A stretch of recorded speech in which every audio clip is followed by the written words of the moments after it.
Yes, people, what's going on? Welcome back to Stretford Paddock. I am Adam McCullough. Hope you guys are all doing well. I'm here with your daily Manchester United news.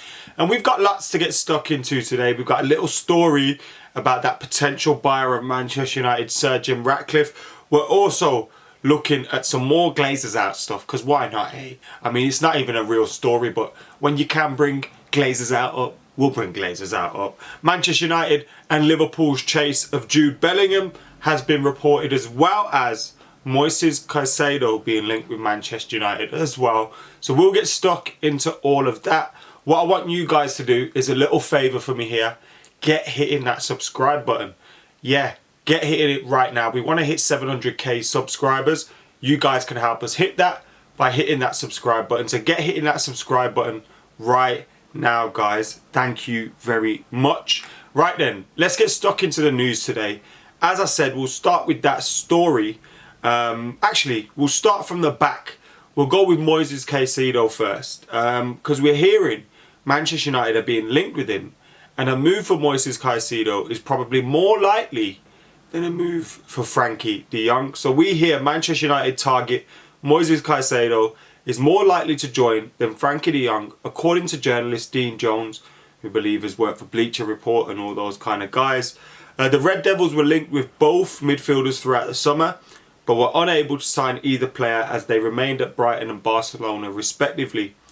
A report from Sky last month revealed that United were interested in snapping up Caicedo after he made a fast start to life as a Brighton player.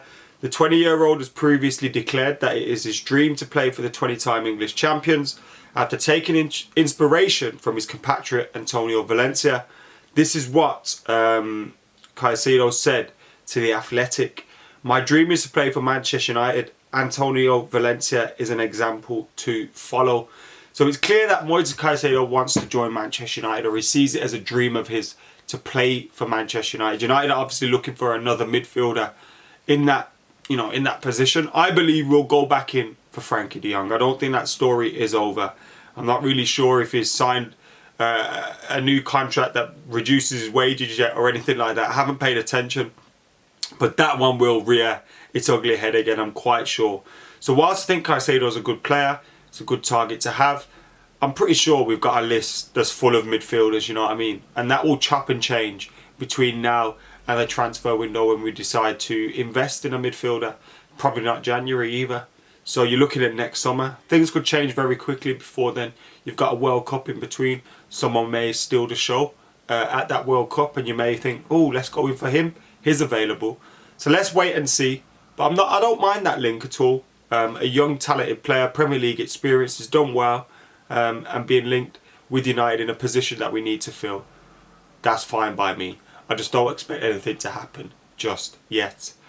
Moving on from that, and to a player we've been linked with for an awfully long time, Florian Plettenberg says, Manchester United and Liverpool are two teams who have a very good chances of signing Jude Bellingham next summer. Now, we were speaking about this recently. We were talking about Liverpool and the kickoff, and Laz was talking about how Liverpool were kind of focusing on bringing Jude Bellingham in, and I found it really strange because they may have opted to not sign someone this summer in the hope that they sign him next summer. But there's going to be so many clubs in for Jude Bellingham. So many clubs. It won't just be Liverpool. It won't just be Manchester United.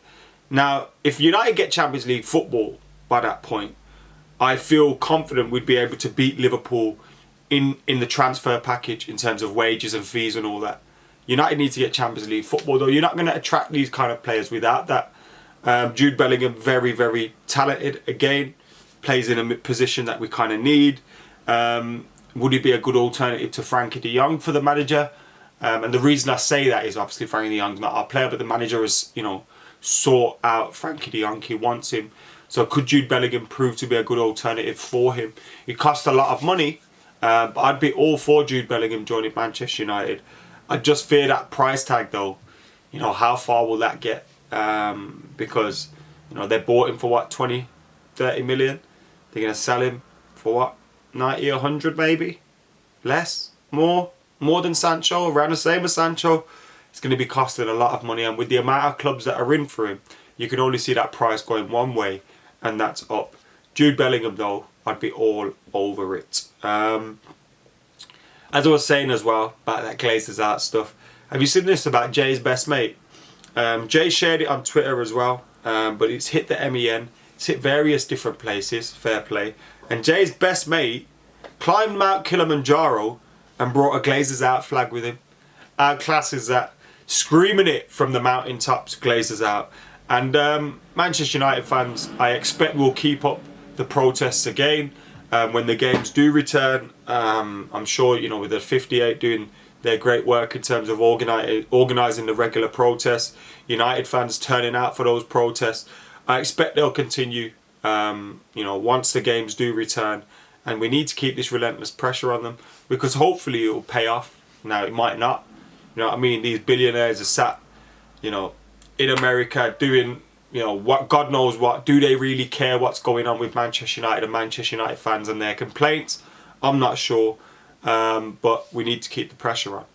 And all the talk that you do hear is possibly we could be about to be sold.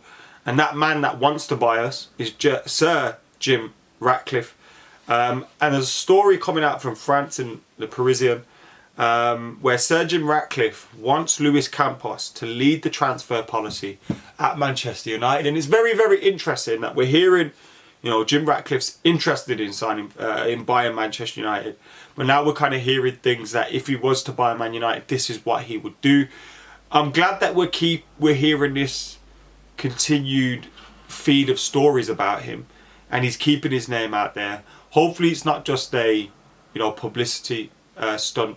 Gets his name out there, everyone talks about him, all that kind of thing. Hopefully it's a serious bid. Now, he's been speaking about wanting to buy Man United for a long time, so you'd like to think it is. These things don't happen very quickly, and the Glazers have to show a willingness to sell. Will it happen? Who knows? But the more that I hear this guy speak, and I assume, you know, maybe he'd be leading a consortium and all those kind of things. So does he have to get kind of his consortium together? I'd be happy with that, because his heart would seem to be in the right place. He seems to know more about football and all those kind of things. And if you're going to, you know, delegate your footballing decisions and some of your footballing responsibilities to people like that, you already shows to me that you're a step ahead of the Glazers, who have allowed an accountant to do it for God knows how long. So it sounds good, and I'm glad to hear these kind of stories out there in the news so regularly. I just hope they don't fizzle out, and I hope they're not a publicity stunt. But fingers crossed, you know, the time is coming where we get rid of those pesky Glazers. We got something good for you guys coming very, very soon on this channel as well. We've been working hard at it, and I can't wait for you guys to see it. But yeah, that's the news for today. Make sure you're keeping it locked, liking, commenting, sharing and subscribing. We'll be back with much, much more. And get your thoughts in those comments below. Would Luis Campos be the perfect choice for Manchester United's, you know, sporting director, a director of football kind of thing? What do you think about Moises Caicedo, Jude Bellingham, etc.? Get your thoughts in the comments below, and we'll be back very soon. See you in a bit.